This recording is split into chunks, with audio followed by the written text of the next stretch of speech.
Bonjour à tous, c'est Jenny Garden, je suis médium, conférencière et énergéticienne. J'espère que vous allez bien. Aujourd'hui, je vais faire la vidéo sur les maîtres, la famille d'âmes des maîtres. Voilà, je vous invite, si vous ne l'avez pas encore vu, à aller voir la vidéo sur les familles d'âmes qui transmet en fait tous les noms de toutes les familles d'âmes dont je vais parler dans chacune de mes vidéos. Donc là, on est là-dessus, hein. Donc, la famille d'âmes des maîtres.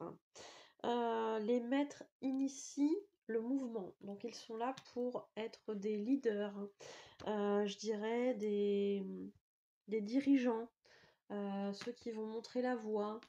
Heu, voilà, on est là-dedans, hein, on est aussi dans le fait de transmettre. Heu et en tout cas, la famille des maîtres, quand ils vont être incarnés, avoir, un sacré test, en fait, pour leur ego. Parce que, du fait d'être dans cette famille d'âmes, ils vont être, je dirais, tentés régulièrement, par rapport au pouvoir, par rapport, oui, par rapport au pouvoir en fait, hein, tout simplement, et ça peut amener des dérives, hein. Le fait d'être attiré par le pouvoir peut amener effectivement, la personne qui va être, issue de cette famille d'âmes à manipuler, pour obtenir certaines choses. Donc c'est un très bon test pour l'ego, et je dirais, dans son incarnation en tant qu'âme faisant partie de la famille d'âmes des maîtres, il sera tenté toute sa vie terrestre, voire toutes ses vies terrestres, à voir un petit peu, comment il se positionne par rapport au pouvoir. Voilà, ce genre de choses. Cette âme aura, aussi pour but, de rester humble par rapport à sa qualité de maître, oui, oui, on va dire ça, sa qualité de maître, parce que, il aura une très grande responsabilité.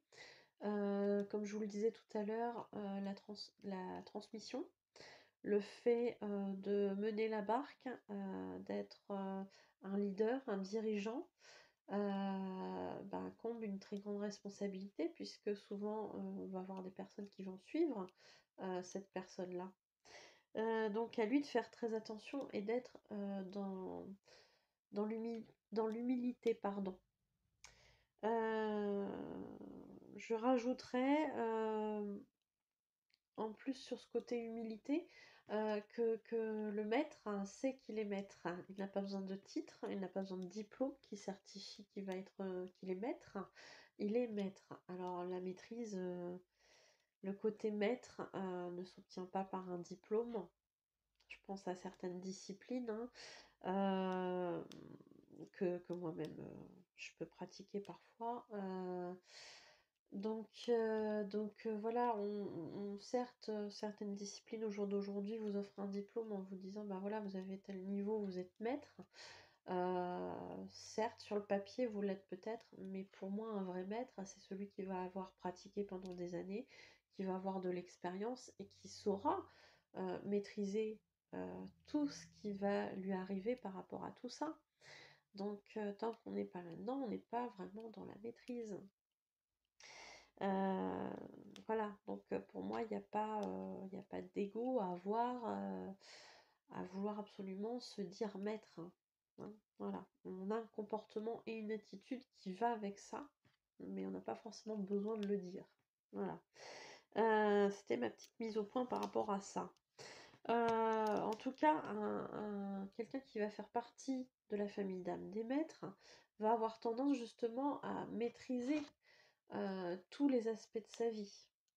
Euh, il va maîtriser tous les aspects de sa vie, mais il va maîtriser aussi tout ce qui va toucher dans sa vie. Et c'est ce que je vous disais, ça incombe une très grande responsabilité, euh, parce que voilà, il va au-devant de plein de monde, et il aura des personnes, je dirais, c'est pas la bonne façon de le dire, mais sous lui quelque part. Il y aura plein de gens qui vont le suivre, donc à lui aussi de ne pas leur faire n'importe quoi. Hein, on a ça aussi.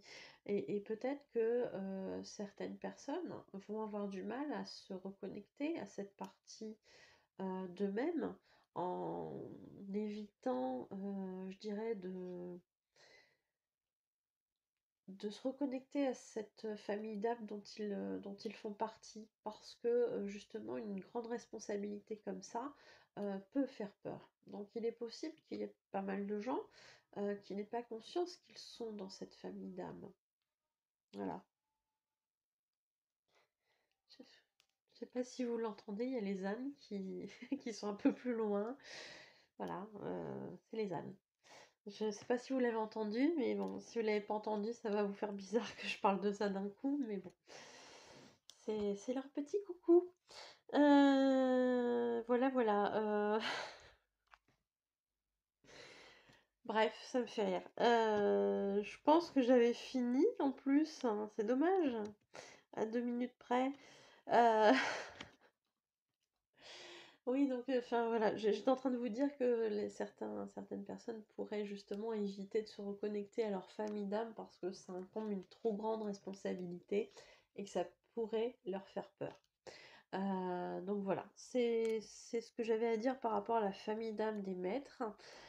J'espère que ça vous aura aidé, que ça vous aura renseigné. Peut-être que même vous allez vous retrouver dans cette description, je ne sais pas.